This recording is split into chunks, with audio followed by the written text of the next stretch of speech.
A paz do Senhor a todos. Estamos retornando para darmos continuidade à leitura da Bíblia em ordem cronológica.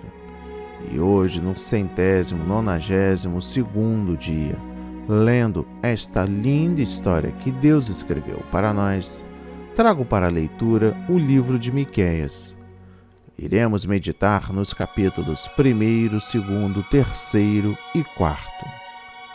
A inspiração do dia: juízo contra Israel e Judá, e a promessa do reino vindouro.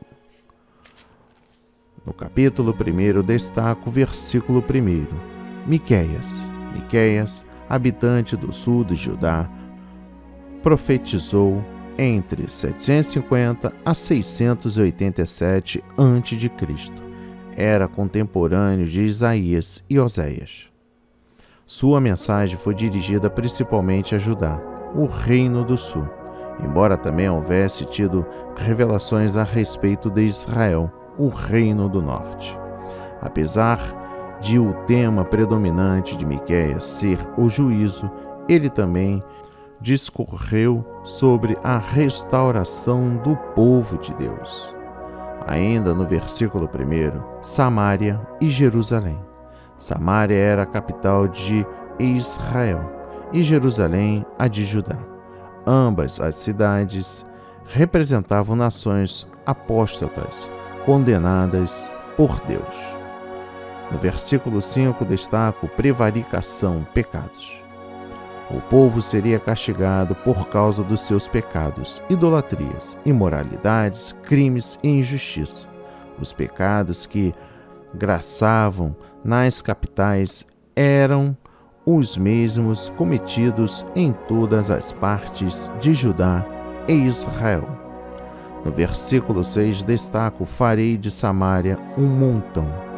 Esta profecia tornou-se realidade em 722 a.C., quando os assírios destruíram completamente a cidade. Deu-se ao seu cumprimento, por conseguinte, pouco depois de Miqueias tê-la proferido. Nos versículos 8 e 9 destaco: por isso lamentarei e uivarei. Miqueias lamentou a queda de Samaria. Ficou profundamente infeliz por terem os israelitas rejeitado a Deus e agora precisavam ser castigados. Também sentimos lástima e pesar quando nossos semelhantes persistem em pecar contra Deus. Lamentaremos por eles, pois estão a caminho da sua própria perdição. No versículo 9 destaco: chegou até Judá. Judá era igualmente culpada pela transgressão e rebelião contra Deus. Por isso, Miqueias convoca certas cidades em Judá a lastimarem a destruição que estava prestes a se abater sobre elas. A profecia de Miqueias foi cumprida quando Senaqueribe tomou as cidades muradas de Judá. Segundo os registros assírios, foram tomadas 46 delas. No versículo 16 destaco: faze-te calva. Tosquiar os cabelos era sinal de tristeza. Por isso Miqueias conclama o povo de Deus a se pôr de luto desde já. Primeiro, o castigo seria severo. Os filhos dos hebreus seriam tirados destes e levados ao cativeiro.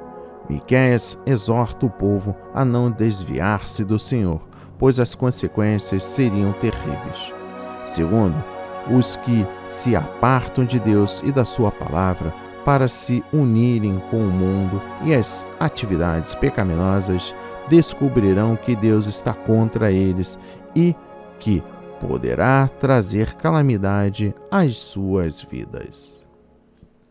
No capítulo 2, destaco o versículo 1 a 5.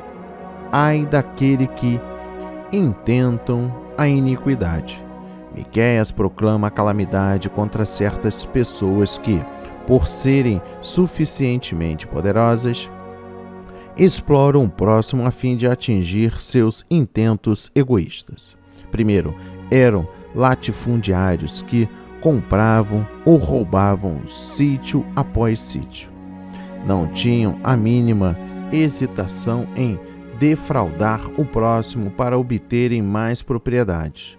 Tendo dedicado seus corações à cobiça, não se importavam com o sofrimento infligido ao próximo. Segundo, Deus tinha um plano para eles. Ceifariam o que haviam semeado. Deus enviaria a Assíria para lhes confiscar as terras e levá-los ao cativeiro. Terceiro, devemos tomar cuidado para não nos tornarmos cobiçosos, nem oprimir o próximo a fim de obter dinheiro ou possessões. No versículo 6 destaco: não profetizeis. Os falsos profetas de Judá censuravam Miqueias por trazer uma mensagem de condenação e castigo. Primeiro, rejeitavam sua sombria e calamitosa profecia e asseguravam que a vergonha e a desgraça não sobreviriam ao povo, pois Deus era um Deus de amor e perdão. Segundo, a mensagem otimista de tais profetas permitia ao povo continuar em seus caminhos pecaminosos. Por isso, desrespeitavam as justas existências de Deus. Terceiro, às vezes a Igreja manifesta a mesma insistência ao proclamar uma mensagem de amor, misericórdia e perdão, mas que desconsidera os justos padrões da chamada divina de um viver irrepreensível e santo. A Igreja que tolera pecado deve ouvir de novo a mensagem clara dos profetas do Antigo Testamento e dos apóstolos do Novo Testamento. No versículo 11 destaco do vinho e da bebida forte. Miqueias declara ironicamente que, se os falsos profetas de Judá estivessem profetizando prosperidade e abastança de bebida inebriante para todos quantos os desejassem, o povo aceitaria o bom grado semelhante à mensagem. Hoje, ainda há pastores que se recusam a advertir o povo de Deus a respeito das consequências de se adotar os hábitos de beber da sociedade em derredor. Nos versículos 12 e 13, destaco o restante de Israel. Miqueias acrescenta uma palavra de esperança ao proclamar que Deus pouparia um remanescente de Israel e de Judá, que acabaria por regressar à terra prometida. A terra então voltará a ficar movimentada com o vai e vem de seus habitantes.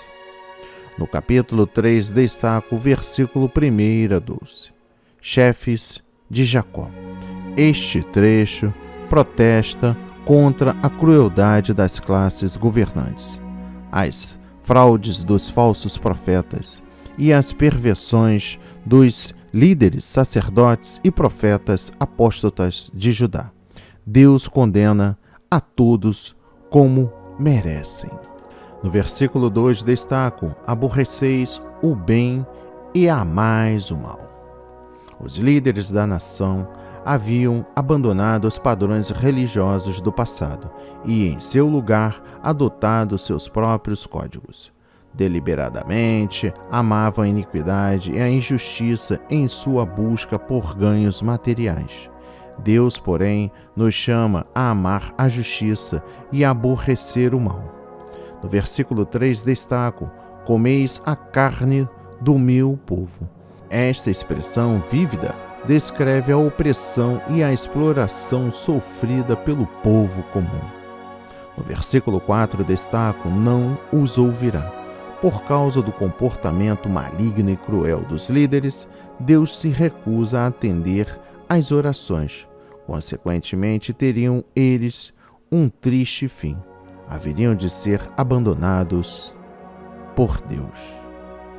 Dos versículos 5 a 7, destaco contra os profetas.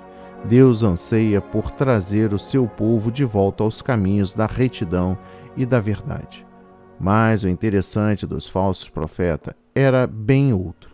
levavam os israelitas a se sentir à vontade com um modo de vida pecaminoso, pois lhes pregavam falsas esperanças. Ao invés de tomarem posição firme contra o pecado, chegavam mesmo a encorajar a iniquidade. Por se recusarem a levar o povo de volta aos caminhos de Deus, os tais seriam abandonados pelo Senhor. No versículo 8 destaco: mas decreto, eu sou cheio da força do Espírito do Senhor. Miqueias havia vocacionado para ser porta-voz de Deus. Primeiro, falava sobre o poder, a inspiração do Espírito Santo, que o inspirava a condenar o pecado na casa do Senhor. Sua missão era revelar o coração de Deus, encorajar a prática do bem e desencorajar a injustiça. Segundo, os pastores e profetas de hoje têm a mesma tarefa. Não devem curvar-se a expressões dos crentes falsos e mundanos, nem se conformarem com o mundo. Devem, pelo contrário, ser a voz de Deus em favor da verdade, da piedade e da justiça. E por fim, o capítulo 4, destaca o versículo 1. Nos últimos dias, Miqueias profetiza acerca do período em que Deus reinará sobre o mundo todo. Primeiro, será um período de paz, felicidade e santidade. Deus será honrado e adorado não somente por Israel, mas por todas as nações da terra. Segundo, o monte da casa do Senhor, isto é, Jerusalém, será o centro do governo divino. O reino de Deus será estabelecido quando Cristo voltar para destruir todo o mal e firmar a justiça. No versículo 5 destaco: nós andaremos no nome do Senhor.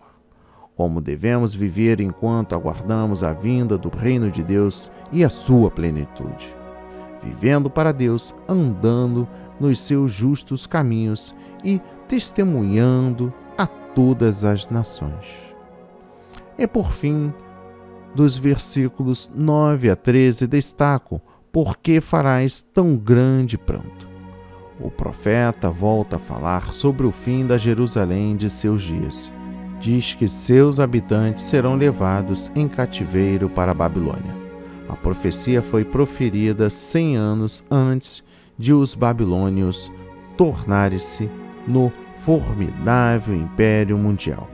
Estes haviam de destruir Jerusalém em 586 a.C.